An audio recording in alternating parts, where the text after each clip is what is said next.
Kita ada bersama dengan beberapa orang individu, iaitu Nur Ain sebenarnya, yang bersama dengan keluarganya, yang alhamdulillah telah pun selamat sampai ke Malaysia. Jadi sebentar lagi mungkin kita akan dengarkan apakah mungkin realiti yang berlaku di sana secara eksklusif kami bawakan untuk anda semua. Nur Ain dan suaminya telah pun pulang 2 hari lepas dan semestinya bagi anda yang mengikuti perkisahan beliau, ia bukan satu tempoh yang mudah dan kekuatan beliau untuk datang ke sini menceritakan kita kepada kita apa yang telah pun berlaku akan kita tampilkan di Malaysia hari ini adalah gambaran sewaktu beliau dan suaminya pulang ke tanah air di lapangan terbang antarabangsa Kuala Lumpur. Begitu menyayat hati. Alhamdulillah momen ini dinantikan oleh keluarga. Saya dengan suami for the first kita tak nak keluar because ialah family dekat sana, but things getting worse. Worse yang luar biasa, yang lebih daripada tahun 2014. So saya dengan husband kata kita kena keluar because husband kerja. Kalau dia tak sambung dia punya kerja, macam mana kita nak sara kita punya keluarga? Because dekat sana not easy. Alhamdulillah for this timing ramai orang yang donate dekat saya. So even kalau saya ada dekat sana pun tak ada stok makanan, tak ada stok selimut, tak ada, sampai dah level tak ada stok, tak ada bekalan makanan, tak ada, dan orang berebut-rebut nak beli roti.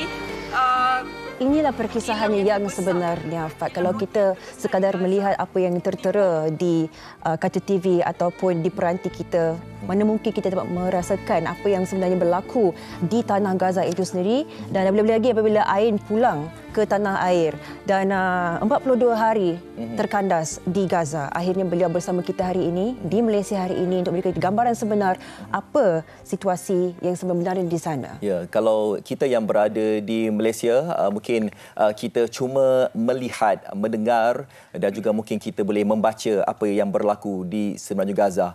Dan Ain berada di sana. Ain dapat gambaran yang begitu jelas, visual di depan mata. Bagaimanakah agaknya perasaan Ain apabila melihat mereka yang terbunuh di depan mata? Bukan nak dikatakan setiap hari, malahan setiap detik, setiap momen yang Ain lalui di sana bersama dengan suaminya akan mungkin berlaku pertumparan darah di sana. Jadi kita pada pagi ini kita nak bersama dengan Ain dan juga suaminya, dan alhamdulillah juga kita bersama dengan kedua ibu bapanya yang sudi tampil di Malaysia hari ini untuk menceritakan sikitlah bagaimanakah agaknya perasaan Ain ya, apabila tak kala berada di sana dan juga sekembalinya di Malaysia. Secara eksklusifnya kita ucapkan setinggi-tinggi terima kasih kerana sudi bersama kita di Malaysia hari ini. Kita perkenalkan di ujung sana Encik Harun Hamim sendiri, bapa kepada Ain, Puan Mastura Yusof, dan suami Ain sendiri Muhammad Adnan Mat Syaad yang bersama kita, dan Puan Nurul Ain Harun. Baik, kita difahamkan yang 42 hari terkandas di Gaza bukan satu keadaan, bukan satu penceritaan yang mudah untuk Ain tampil sendiri untuk bersama dengan kita. Apa yang antara detik-detik yang sehingga ke hari ini yang di mana kita melihat ketibaan Ain dan keluarga begitu diraikan, perasaannya ketika sampai ke tanah air dan diraikan oleh keseluruhan rakyat Malaysia termasuk Yang Amat Berhormat Perdana Menteri? Assalamualaikum warahmatullahi wabarakatuh. Alhamdulillah sebab saya tak sangka benda ni akan berlaku kepada saya. Sebab hati saya setengah di Gaza, setengah di sini. Jadi ya ilah. Tak mudah untuk saya, tapi bila saya keluar, orang sambut, alhamdulillah. Even ayah dan mak saya, pakcik, makcik, keluarga semua menyambut saya, alhamdulillah.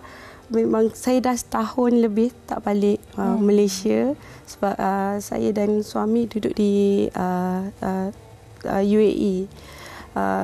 Lepas tu saya cakap dekat ayah saya, papa, mama, kakak nak balik Gaza. Subhanallah, ayah saya gembira sangat waktu tu sebab saya dan suami dah 9 tahun tak berjumpa keluarga di Gaza. Dan saya pertama kali berjumpa dengan keluarga mertua. Alhamdulillah. Perasaan tu sukar untuk saya.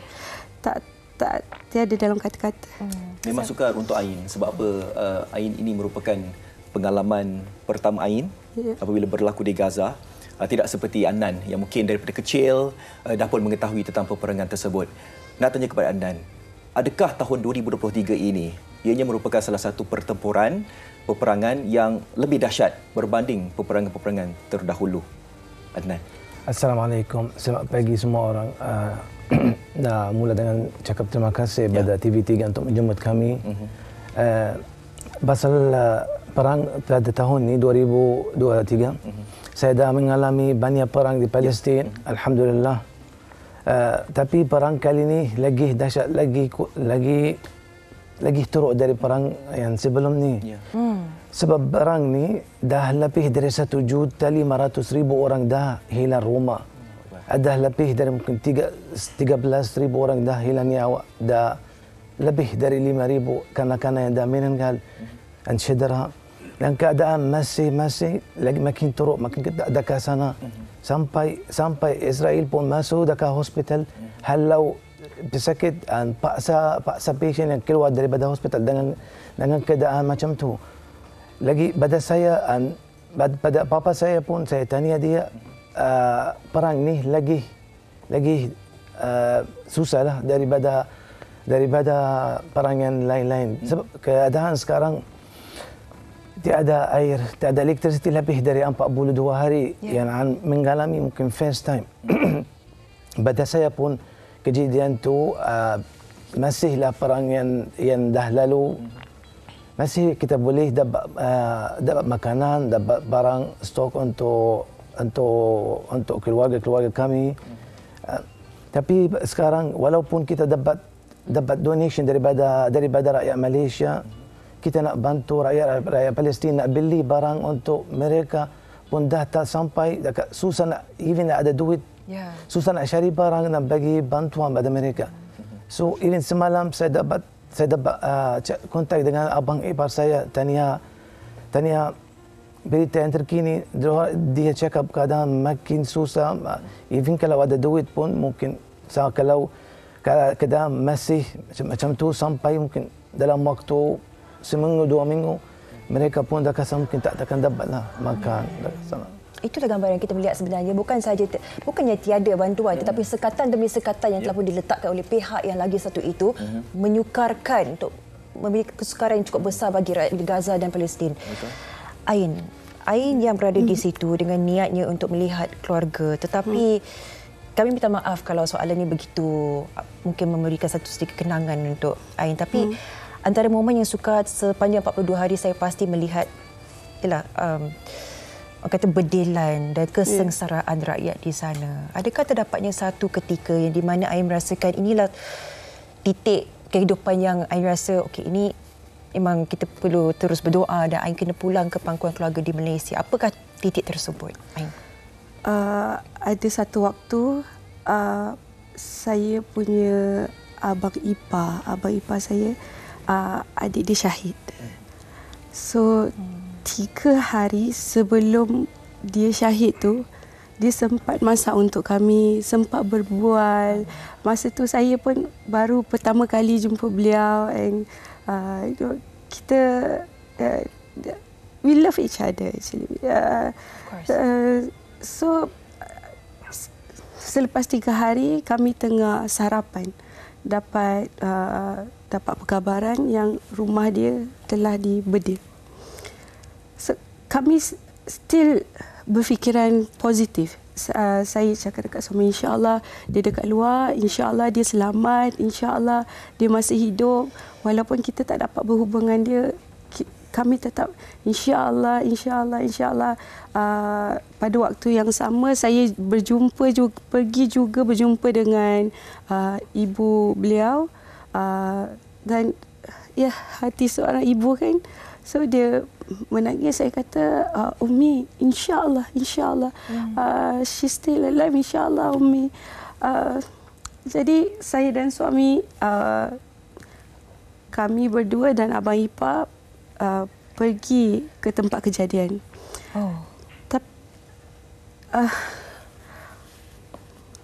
Totally destroyed. Tak ada, even partial pun tak ada. Musnah jadi 100%. 100%. Jadi kami terus ke hospital untuk buat pengecaman mayat. Allahuakbar.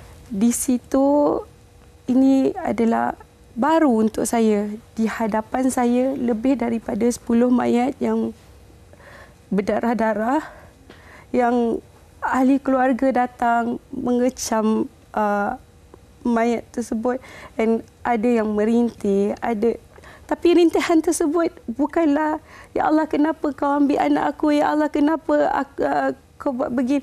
Tidak, rintihan itu Allahu Akbar, alhamdulillah, alhamdulillah, syahid ya Allah, syahid ya Allah. Dan subhanallah, subhanallah, tiada sedikit pun bau darah, malah bau wangi. Alhamdulillah, alhamdulillah. Tapi tak mudah bagi saya untuk melihat keadaan yang sebegitu, sebab itu adalah pertama kali bagi saya. Jadi masih tak berjumpa dengan dia punya badan. Jadi saya dan suami pulang. Sesampainya di rumah, kami dapat pengabaran yang dia syahid. Alhamdulillah. Alhamdulillah. Daripada segi mungkin emosi setengah daripada kita yang mungkin berada di tempat kejadian, kadang-kadang mungkin kita tidak boleh berjaya menggaul emosi, dan mungkin ada satu perasaan yang bercampur bau. Betul. Satu perasaan ketakutan mungkin ada berlaku. Satu lagi mungkin satu perasaan keberanian mungkin akan muncul tiba waktu ketika itu. Ain, kita yang berada dekat Malaysia, Ain, bila kita lihat video, gambar dan sebagainya, kita menangis, Ain. Kita menangis. Kita tengok video, gambar dan kita terbayangkan andai kata kalau kita ada anak-anak kita. Anak kita jadi macam ni. Ain yang berada dekat sana, Ain lihat sendiri dengan mata Ain sendiri keadaan dekat sana. Apa yang menjadi kekuatan bagi orang-orang Gaza sehingga mereka tidak mampu untuk bergerak ke mana-mana? Mereka nak mempertahankan bumi Gaza itu, Ain. Masya Allah, Masya Allah. Mereka sangat kuat. Even anak-anak kecil, even anak-anak buah saya. Yalah, saya baru. Even kalau ada dengar bunyi bom jatuh, saya dah tutup saya punya telinga. Tapi mereka kata, Aunty Nur, don't be scared. Don't be scared. Even ada kita nampak misil kat atas, mereka bersorak. Kalau saya dah kita pertama kali, tapi bila mereka bersolat Allahu Akbar, Allahu Akbar, mereka bertakbir, Masya Allah, Masya Allah, mereka kuat. Even ada anak buah saya yang kawan dia syahid juga, so dia kata it's okay Aunty Nur, she's in Jannah. Dia cakap Alhamdulillah, Alhamdulillah. Jadi saya kena kuat depan mereka. Kalau saya tak kuat, macam mana mereka? Tapi bila mereka lebih kuat daripada saya, so bila saya melihat kekuatan mereka tu, automatically saya pun jadi kuat. Alhamdulillah. Alhamdulillah. Alhamdulillah. Dan saya percaya ya kekuatan itu memang berada di dalam jiwa setiap umat Islam dan juga rakyat dan masyarakat di Gaza sendiri, termasuk apa yang tersemat dalam jiwa Encik Adnan juga. Tapi apa yang kita ingin tahu juga daripada perspektif ibu dan ayah, Puan Mastura dan juga Encik Harun sendiri, apabila menerima ataupun melihat sendiri di gambaran di media sosial betapa teruknya kemusnahan yang berlaku di Gaza, dan pastinya kita sebagai ibu bapa kita merasakan kerisauan yang kemuncak yang merisaukan anak kita. Mungkin Encik Harun boleh kongsikan bagaimana perasaannya dengan ketidaktahuan apakah situasi dan juga keselamatan Ain yang berada di sana pada ketika itu. Bismillahirrahmanirrahim.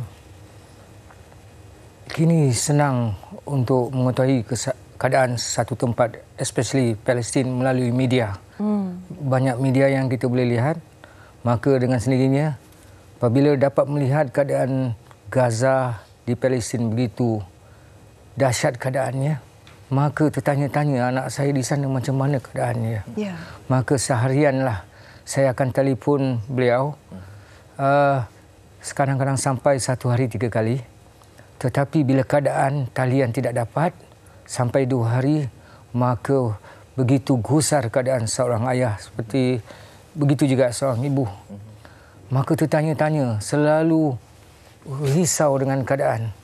Okey, dan saya akan berhubung dengan keluarga-keluarga yang lain.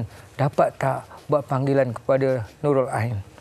Hanya untuk memastikan keselamatan beliau. Ya. Cukuplah dengan miss call dari beliau, dah cukup membahagikan saya, menggembirakan, ya, menunjukkan keadaan dia selamat. Tapi alhamdulillah, beliau sentiasa menghantar post dalam Facebook dia.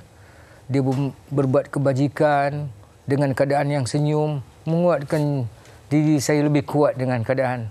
Ya Rabbi, saya tengok anak saya begitu kuat. Itulah yang saya nampak dan itu membuat saya lebih tidak, orang kata, merunsingkan.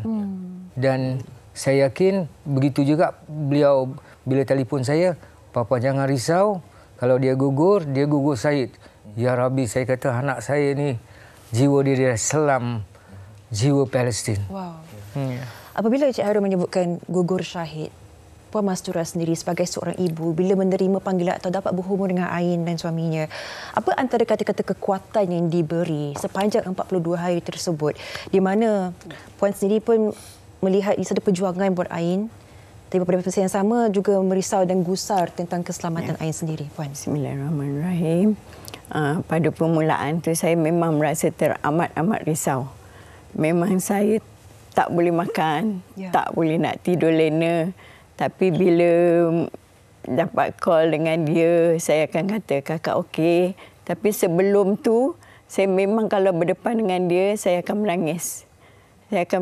Tapi bila dia cakap, Mama jangan nangis. Nanti kakak kalau mati pun kakak akan mati syahid. Allahu Akbar. Lepas pada tu, bila dia cakap macam tu, saya rasa macam dia kuat, saya kena kuat juga. Saya akan kena tunjuk dengan dia yang saya ni seorang ibu kuat untuk menghadapi benda-benda ni lah. Macam kuatnya jiwa seorang Ain. Ya Allah. Saya pasti Ain kuat dan disokong penuh di belakangnya adalah Cik Adnan sendiri. Yang saya rasa banyak juga memberikan kata-kata kepada Ain, ya, agar Ain terus kekal kuat di sana. Apa yang mungkin Cik Adnan boleh katakan? Apakah kata-kata untuk nak memberikan kekuatan kepada Ain sendiri? Bayangkan orang luar datang ke Gaza, macam yang saya sebutkan tadi, Adnan dah biasa dengan peperangan ini. Kita sebagai orang Malaysia yang aman damai dekat sini sampai dekat sana, mungkin berlaku trauma kepada Ain. Apa kata-kata semangat yang Adnan katakan kepada Ain agar Ain terus kekal kuat, istiqomah berada di sana, Cik Adnan?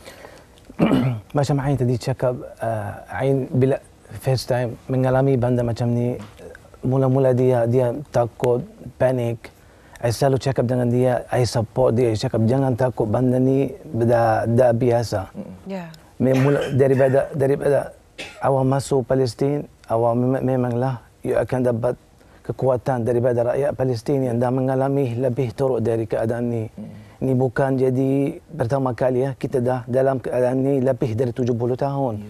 So, Ain sendiri bila lihat anak-anak kecil, anak-anak buah saya, macam mana mereka semangat, even walaupun mereka dengar bunyi bom, dengar bunyi, mereka masih boleh takbir dan senyum, dan mereka lah bagi dia kekuatan untuk tahan.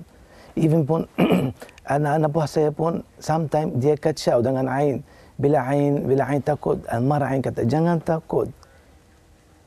So, saya selalu cakap dengan Ain. Bila Ain pun tengok badan syahid dan orang yang dah meninggal, bila dia sendiri pergi ke hospital mengalami macam mana mereka suffering dekat sana, macam mana mereka dengan condition yang lagi teruk yang dia tak pernah sangka dia akan jumpa orang dalam condition macam tu.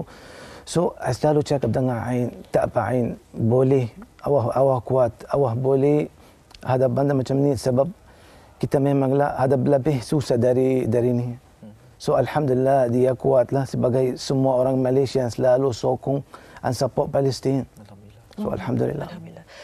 Tonggak kekuatan Ain bukan sahaja terletak pada keluarga dan sokongan dan sebagainya, tetapi juga pegangan kepada agama Islam itu sendiri. Difahamkan perjuangan Ain diteruskan juga walaupun telah berpulang ke Malaysia. Dan sebagai satu pemahaman buat keseluruhan rakyat Malaysia, umat Islam yang menonton sekarang ni, apa yang Ain ingin sampaikan supaya kita semua tidak putus berdoa, melakukan apa jua sekalipun untuk memberikan sokongan dan bantuan kita kepada mereka yang masih berada di bumi Palestin, Ain? Okey, untuk saya bersyukurlah negara kita aman. Nikmati segala, even sekecil-kecil anak, nikmati dia dengan orang kata bersyukur dengan apa yang kita ada. Sebab apa yang saya hadap di sana luar biasa. Orang duduk di tepi jalan, di tengah-tengah bandar ada kemah. Orang berebut-rebut untuk beli roti, orang berebut-rebut untuk ambil air. Kita dekat sini sehari tak ada air, dah cukup sukar. Bayangkan ini lebih daripada 40 hari. Jadi teruskan berdoa untuk mereka. Jangan putus doa. Sebab senjata kami tiada senjata di sana. Senjata kami ialah doa daripada rakyat-rakyat Malaysia sendiri dan orang lain. InsyaAllah satu hari kita akan menang. InsyaAllah. Kita akan menang satu hari. Betul, insyaAllah. Okay.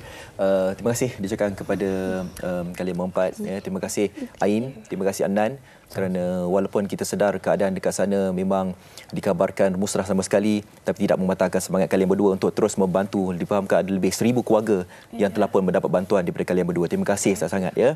Semoga Allah dapat kata orang tua membantu mereka, saudara-saudara kita yang berada di semenanjung Gaza nanti, insya-Allah. Perjuangan yang berterusan, kami mengharapkan perkongsian daripada Ain dan keluarganya mampu untuk memberikan kekuatan untuk kita semua supaya kita lebih menghargai kehidupan kita dan terus jangan henti menitipkan doa buat mereka yang berada di Palestin yang masih berjuang dalam syahid sekalipun. Betul. Terima kasih juga kepada Encik Harun, terima kasih juga kepada Puan Nasrah ya.